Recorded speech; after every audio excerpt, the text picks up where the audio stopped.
मुंबई के एक चोल में एक स्टंटमैन के घर पे हुआ। पिताजी को काम के इतने पैसे नहीं मिलते थे, इसीलिए वो चाहते थे कि उनका लड़का कम से कम पढ़ लिख कर एक नौकरी लग जाए। इसके लिए उसने इंजीनियरिंग की पढ़ाई पूरी की, लेकिन इसी दौरान जब उसे एक जॉब का लेटर मिला तो उसने अपने पैशन के लिए उस जॉब के लेटर को फाड़ते हुए कहा कि वो 9 से 5 की नौकरी के लिए नहीं बना है। इसके बाद उसने गैंग्स ऑफ वासेपुर में एज एन असिस्टेंट काम शुरू किया और फिर पीछे मुड़ के कभी नहीं देखा।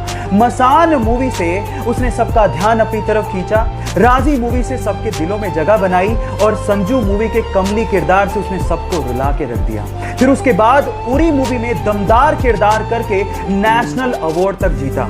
3 साल पहले जिसे कोई जानता तक नहीं था, आज उसने अपनी एक्टिंग और अपनी मेहनत से करोड़ों दिलों में जगह बना ली। विकी कौशल के इस मेहनत के लिए 1 लाइक तो बनता है। जैसे बहुत सारे वीडियो क्रिएटर्स हैं जो कि YouTube पे या फिर सोशल मीडिया प्लेटफॉर्म पे वीडियोस तो अपलोड करते हैं, लेकिन व्यूज ना आने की वजह से बहुत जल्दी गिव अप कर देते हैं। और ऐसे ही बहुत सारे लोग सेल्स ना मिलने की वजह से अपने बिजनेस को बंद कर देते हैं, अपने काम को छोड़ देते हैं। ऐसे लोगों के लिए मेरे पास एक बहुत अच्छा एग्जाम्पल है। जब भी आपका गिव अप करने का मन करे ना, तो ये एग्जाम्पल बड़े ध्यान से याद रखना और अपने जहन में बिठा लेना। गाइस, आपने कोका कोला कंपनी का तो नाम सुना होगा। मैं आपकी जानकारी के लिए आपको बता दूं कि जब कोका कोला कंपनी ओपन हुई थी तो पहले साल में पूरे साल मात्र 25 कोका कोला की बोतल्स ही बेच पाई थी। और अगर वो वहीं पे गिव अप कर देती तो आज पूरी ही दुनिया में टॉप मोस्ट कंपनीज में शुमार ना होती। जी हाँ, आज के समय फूड और नॉन अल्कोहलिक ड्रिंक के केस में ये कंपनी टॉप मोस्ट कंपनीज में शुमार है। सो गाइस, गिव अप नहीं करना कभी भी, लगे रहो, एक ना एक दिन कामयाबी जरूर मिलेगी। बस ना काम था ना पैसा, मजबूरी में आकर उसे अपनी बीवी के गहने बेचने पड़े। मकान मालिक ने घर से बाहर निकाल दिया, इसलिए रातें उसे बस स्टॉप पे रहकर गुजारनी पड़ी। अपनी भूख मिटाने के लिए उसे $25 में अपना फेवरेट कुत्ता तक बेचना पड़ा। लेकिन एक दिन उसने मोहम्मद अली का मैच देखा, उससे इंस्पायर होकर 20 घंटे लगातार बैठ के उसने स्क्रिप्ट लिखी और स्क्रिप्ट को लेकर एक प्रोड्यूसर के पास गया। उस प्रोड्यूसर को स्क्रिप्ट इतनी पसंद आई कि वो उसके लिए $1,25,000 देने को तैयार था। लेकिन इस बंदे ने शर्त रख दी कि इस मूवी में लीड रोल वही करेगा, जो कि प्रोड्यूसर को नागवार था। उस प्रोड्यूसर ने उसे कहा कि मैं तुम्हें $2.5 लाख देने को तैयार हूं स्क्रिप्ट के लिए, लेकिन वो बंदा टस से मस नहीं हुआ। फाइनली उसे हीरो बनाया गया उस मूवी में और मूवी को रिलीज किया गया। उस मूवी का नाम था रॉकी, जो कि सुपर हिट साबित हुई। बंदे का नाम है सिल्वेस्टर स्टेलोन। जिस बंदे को $25 के लिए अपना कुत्ता बेचना पड़ गया था, आज वो $500 मिलियन का मालिक है ना इंस्पायरिंग बात?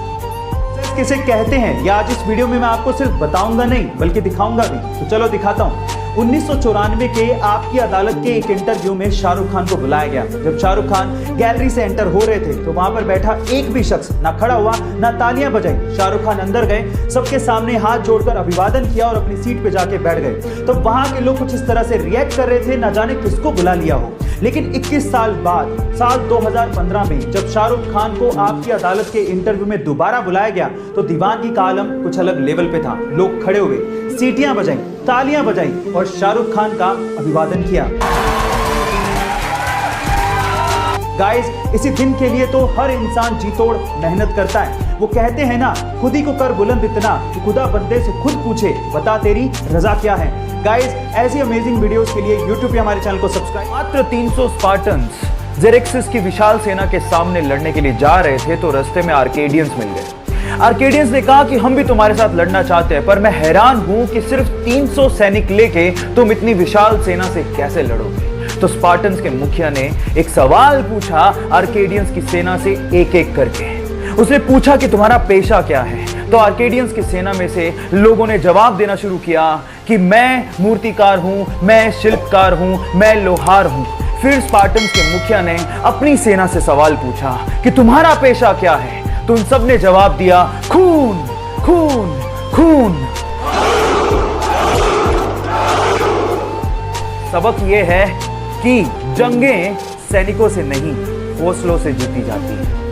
ने उसे 15 साल की उम्र में उसकी हार्ट प्रॉब्लम्स को देखते हुए कहा कि या तो वो फुटबॉल खेलना छोड़ दे या फिर वो डिफिकल्ट हार्ट सर्जरी करवाए जिसमें उसकी जान जाने का खतरा हो सके। फुटबॉल खेलने का जुनून इतना सवार था कि उसने वो हार्ट सर्जरी करवाई। अपने इसी फुटबॉल के जुनून के चलते ये माली का बेटा आज विश्व का सबसे महंगा फुटबॉल खिलाड़ी बना। Yes, I am talking about Cristiano Ronaldo, जो सिर्फ फुटबॉल खेलकर 700 करोड़ रुपया सालाना कमाता है। क्या आप में है ऐसा जुनून? और अगर है तो जीत आपकी पक्की है। आपको पता है कि 1970 से पहले इंडिया के मिडिल क्लास और लोअर मिडिल क्लास लोग डिटर्जेंट पाउडर, जिससे हम लोग कपड़े धोते हैं, उसे अफोर्ड तक नहीं कर सकते थे क्योंकि वो बहुत महंगा था। और फिर उसके बाद आए करशन भाई पटेल अपना डिटर्जेंट पाउडर लेके, जिसका नाम था निरमा। और निरमा ने डिटर्जेंट पाउडर को हम जैसे लोगों के लिए अफोर्डेबल बनाया। मजे की बात यह है कि करशन भाई पटेल ने निरमा को अपने घर पे ही बनाया था और तब वो कहीं नौकरी करते थे और नौकरी पे जाते वक्त और नौकरी से वापस आते वक्त वो निरमा के डिटर्जेंट पाउडर को जगह जगह पे बेचा करते थे। और इतने हार्ड वर्क के बाद आज वो 21,000 करोड़ रुपए की संपत्ति के मालिक हैं। है ना ये इंस्पिरेशनल स्टोरी? गाइस, ऐसी इंस्पिरेशनल स्टोरी के लिए YouTube पे हमारे चैनल को सब्सक्राइब करें।